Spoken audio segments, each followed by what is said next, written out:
Opinion: Trump has crossed the line, but India has options that can flip the game. A fresh wave of hostility is emanating from the Trump camp. 25% tariffs on India, mocking jibes about Pakistani oil, the taunt that India's economy is dead, and a threat that India and Russia can sink together.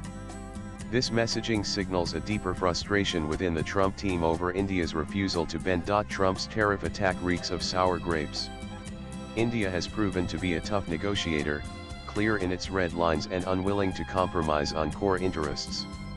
Trump's tactics of shifting goalposts, last-minute buy-10 switches, and playing the bully have hit a wall. The tariff announcement came just as India successfully launched NISAR, the largest joint mission between ISRO and NASA.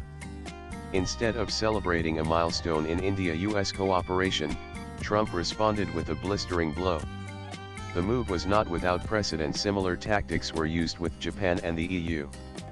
But the sudden pivot to threatening to penalize India for its oil trade with Russia while having praised and sweet-talked Putin throughout his own campaign and after marks a particularly cynical turn. By mockingly offering Pakistani oil after making a shoddy deal with Pakistan to drill out its oil reserves, and branding India as a dead economy, Trump has crossed a diplomatic red line. He seems determined to bait India into a bad deal. But New Delhi hasn't taken the bait. Trump has fundamentally misread India, from claiming he resolved the India-Pakistan conflict to underestimating India's economic trajectory. Prime Minister Narendra Modi has made it clear in Parliament no foreign leader advised him to stop the war. That statement closed the door on Trump's attempt to insert himself into South Asia's conflict dynamics. As for India's economy, far from dead, it is the world's fastest growing major economy and the fourth largest overall. Trade with the US alone stands at $132 billion, with India exporting $77.5 billion and the US exporting almost $55 billion, as much as its exports to Germany, in the last fiscal year. When Trump claims the US does very little business with India, the numbers prove otherwise. With such erratic and irresponsible behavior, Trump has effectively vetoed the spirit of India-US ties. India cannot incentivize this pattern with capitulation. So far, New Delhi's calm, measured response reflects a deliberate strategy: ignore the provocations, keep focus on India's long-term interests, and avoid any knee-jerk concessions. Modi is simply playing the long game. Trump playing Russia card out of Ukraine desperation. India had negotiated in good faith and was ready to offer substantial trade concessions, something Trump could have claimed as a win. Instead, he targeted India's agriculture and dairy sectors, an unacceptable move in a country where more than half the population depends on farming. Worse still, he kept shifting goalposts, and ultimately, he injected Russia into the mix at the 11th hour, demanding that India halt oil purchases or face unspecified penalties. His abrasive tactics go beyond just the trade deal and have inflicted long-term damage on trust in the India-US relationship. From playing the Pakistan card, to inserting the Russia angle, to threatening India's economy, Trump's bullying is counterproductive. It's bad diplomacy. The real issue might be Trump's own failure to come through. He promised to end the Russia-Ukraine war. That hasn't happened. Neither Putin nor Zelensky has come to the table, and Putin continues to defy US efforts. Frustrated, Trump appears to be pivoting, resuming weapons support to Ukraine and looking for new pressure points. One of them, apparently, is India. Senator Lindsey Graham is already floating ideas of secondary sanctions, tariffs of 100% to 500% to punish India and China for continuing Russian oil imports. But instead of admitting failure and seeking India's help to broker peace, Trump has chosen to antagonize a key US partner. This is overreach and it risks turning the clock back on the relationship. On India's part, there are reports that state refiners have ceased purchases of Russian oil, although a majority of it is bought by private refiners. Trump took note, claiming with uncertainty that India will stop purchases. But Indian government sources quickly refuted that claim. India shunning Russian oil in its entirety will instantly raise global oil prices from an added 10 at first to as high as 140 a barrel if sustained, and raise its own import bill to $14 billion.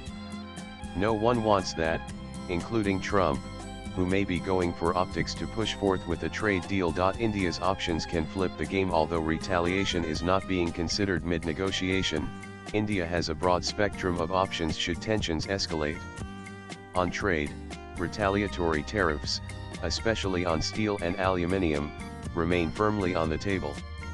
In defense, Trump may have already undermined any prospects of an F-35 deal with India.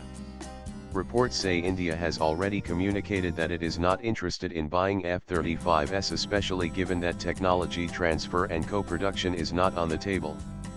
Other prospective defense deals could come under trouble as well, especially since India is miffed with delayed deliveries of the order already in place. Though the US shows a $49.5 billion trade deficit with India in goods, it actually has a $3,540 billion overall surplus when earnings from education, digital services, finance, royalties, and arms sales are included.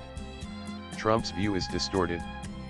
Putting these factors on the table may change his mind. For Trump, the trade grievance is all about goods and no services, but that's where India can hit back hard, from imposing added duties on US tech giants to tightening antitrust rules, raising penalties, and pushing data sovereignty legislation.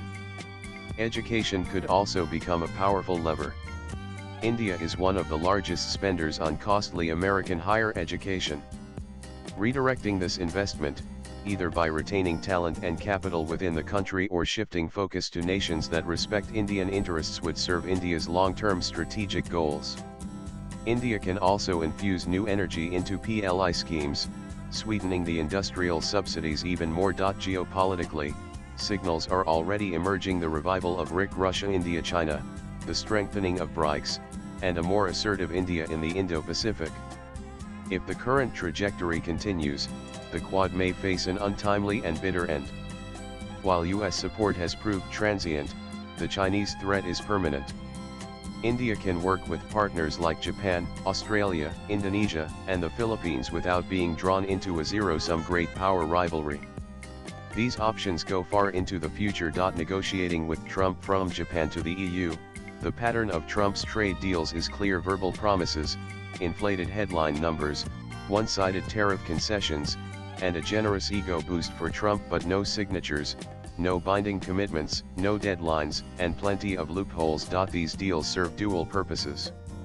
Trump gets the optics, tariffs on the American side and none on the other, large investment promises, energy and defense buyouts, a deal he can talk up for political mileage, while the other side retains deniability.